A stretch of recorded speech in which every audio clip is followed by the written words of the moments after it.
Okay, question 6. Let's go. Symbol G can be used to refer to the acceleration due to gravity. Okay, so question 6. We've got a multiple choice to start with for 1 mark. It's actually kind of a tricky one, but a really good one in terms of getting some understanding of how things equate to other things in physics. So G, sometimes we refer this to gravitational field strength. Well, it can be measured. It also refers to the acceleration due to gravity. How much will something accelerate by in a gravitational field? The acceleration due to gravity has the same unit as acceleration, meters per second squared. And it says to us G can also have another unit, which is also a unit for G. Well, we've got to think here. G is an acceleration. So where do we know of an equation with acceleration in it? And it's making the connection to the idea of force equals mass times acceleration.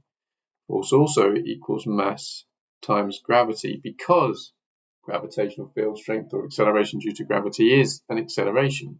So what we need to do, let's rearrange this here. We can do A or G, it doesn't matter which way around. Let's do G. G equals F divided by M. Okay, so what are the units for force? They're newtons. What are the units for mass? They're kilograms. And therefore G, as well as equaling meters per second squared, it also is the same as newtons per kilogram. A bit mad to think when you kind of realize that, but newtons per kilogram means the same as meters per second squared. They're equivalent to each other. Okay, so that's the first mark there. That the correct answer there is C. So question B, part 1. We're looking at Pedro dropping an object, a small steel ball, through a certain height. And quite often what you'll get in the physics exam is you'll get an unfamiliar equation. So one that you've probably not seen before unless by coincidence you've done it in class. But they're not expecting people to have seen this equation necessarily before. So here is an equation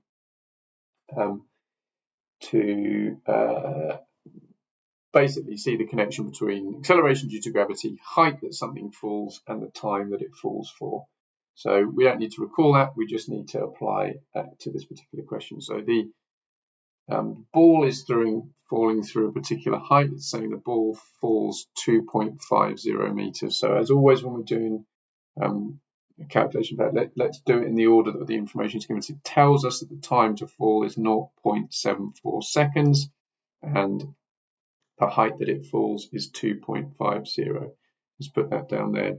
Now, in terms of this question, we don't have to do any rearranging. We've just got to stick that into the equation. So 2 times 2.5. I'm going to put the 0 in. It's obviously not going to make any effect in terms of what we get as the answer, but it's 3 significant figures that we're given. So let's see how that fits in. And then 0.74 squared. So let's put that into our calculator. 2 times 2.5. We're going to divide that 0.74 squared, and that is going to give us 9.1. We're going to leave our answer as 9.1 because we've got 2 significant figures here. We're going to leave our answer 2 significant figures. Yes, we've got 3, and if we had 3 for both of them, then we could leave it as 3. But remember, unless you're particularly asked at GCSE, it won't matter. So if you leave it as 9.13, that's also absolutely fine. Okay. Yeah, that's that question done. Next part. Sorry, just to be clear, that's a 2-mark question. We didn't have to rearrange, so generally you're only going to get 2 marks if you don't have to rearrange. Okay, so what it's saying is Pedro's going to repeat the experiment and get some different values as so.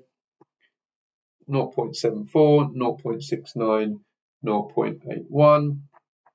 And what we're asked to do here is to calculate the mean, are we? The average, it says we're going to calculate the mean, and we should leave it to the appropriate number of significant figures.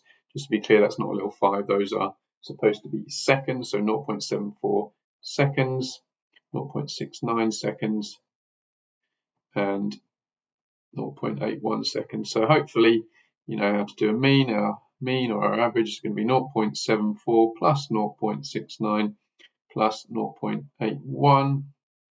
divide all that by 3, so 0.74 plus 0.69 plus 0.81 divided by 3. And that gives us, right, so let's just write down what we've got on the calculator first, because then we're going to get a mark for whether or not we use the right number of significant figures. This is a 2-mark question. Essentially, here's a mark here, now the right number of significant figures. Now, normally in any calculation, we go, what's the smallest number of significant figures we have, and we use that, so 2. In that case, the answer would be 0.74. In this question, though, it is about collecting data, and we've got to think, how precise can someone really be with a stopwatch? Sorry, I just realised I'm off the page there. How precise can someone be with a stopwatch? Well, we could argue that actually they can't be as precise as 2 significant figures, and so we should put 0.7. Now, in this case at GCSE, either of those are going to be acceptable answers. We had 2 significant figures here, so we could leave it as 0.74. Probably, if we're being realistic with ourselves, 0.7 is probably our best answer, but either of those is fine. Where you would lose the mark is if you left it as 0.746. So either of these two are going to gain that mark. Okay, next question, 2 marks. Explain one way, one is in bold, so you can't give multiple different reasons, one way the students could improve the procedure to obtain a more accurate result. Now, a really, really key thing here, the procedure is how you carry it out. So saying that you should do it again or repeat it if you're asked about the procedure is never going to get you marks. You have to say something about how you actually do it, not just to do it more. If it was about collecting more evidence, then yes, repeating it might be a good idea, but this is how would you improve the procedure. And really what they're trying to get you to identify here is the main problem with this procedure is the measurement or the timing of the ball falling. It's going to be really difficult to just do that with a stopwatch precisely. So what could you use instead? Hopefully you realize that you could use light gates, or even if you say some sort of electronic timer. So an electronic timer, or use light gates. And why are you using light gates? So there's a mark, use light gates.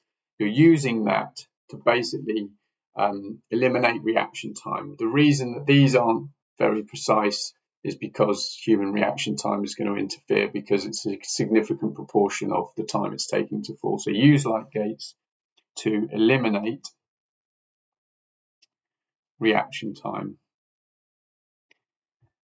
And there is your 2 marks. There might be other options and you could look at that, but really that's the key idea. You should be looking at that and going, well, reaction time is the key problem in this study, so we need to come up with a way of dealing with that. Right, and then finally, for this question, is a 3 marker, and we're kind of they're just throwing in a calculation now. Essentially, we've got a car. I always find it just helpful to sketch a little diagram to help me picture what's going on. We have a car and it's traveling 15 meters per second, and it's going to come to a rest. So it's going to brake and end up stopping. So its velocity is going to become 0 meters per second. Worth writing that in, then that just reminds you, that the final velocity is 0. How long did it take to come to that rest? It took 14 meters. And what we're asked to do is calculate the deceleration. Make sure I'm not going off the page again, the deceleration. All right, so again, as always, I like to write what I've got down the side. U is 15 meters per second, V is 0 meters per second. And distance, I know at Excel I like to put X, but then I find that gets confused with the multiplication, so I'm going to put D for now. Do my own thing, right? 14 meters, and we need to find the deceleration. I'm going to put A for acceleration, and we'll talk about that in a minute. So that's what we're trying to find. And it says use an equation from the list. So the equation that you're given is V squared minus U squared equals 2 times acceleration times distance. So I can do a different video on rearranging equations if anyone asks, but now I'm just going to get A on its own by bringing the 2 and the d down. So v squared minus u squared divided by 2 times distance. Now v is 0, but it's important we leave that in there. I'll explain why. So v is 0 minus 15 squared divided by 2 times 14, because I've left myself a little bit short of room. So I'm going to bring this here, and we're going to over here. So 0, I'm still leaving the 0 in there, minus 225 divided by 28. Let's put that into our calculator. Let's keep the minus 225 divided by 28. Okay, and therefore our acceleration is minus 8.0. Just two significant figures is fine because that's what we're working with. But remember, if you leave it to more, then at GCSE, unless it specifically says, that's fine. Now, that's the acceleration. It asks for the deacceleration. So by saying deceleration, by saying deceleration, it's kind of giving the direction, and therefore the answer is 8.0 meters per second squared. But they are absolutely not going to punish you for that, and sometimes they may very well ask for the acceleration, and therefore they would expect the negative to be there. So in this particular case, minus 8 or 8, both will get you the answer. Both will be marked correct and get you the full 3 marks. In a different situation, if they specifically ask for acceleration, then they would expect to see the minus in there, because obviously it's coming to a stop, not speeding up. Right, question 6 done. I hope that's useful. Keep liking if it is. See you for the next one.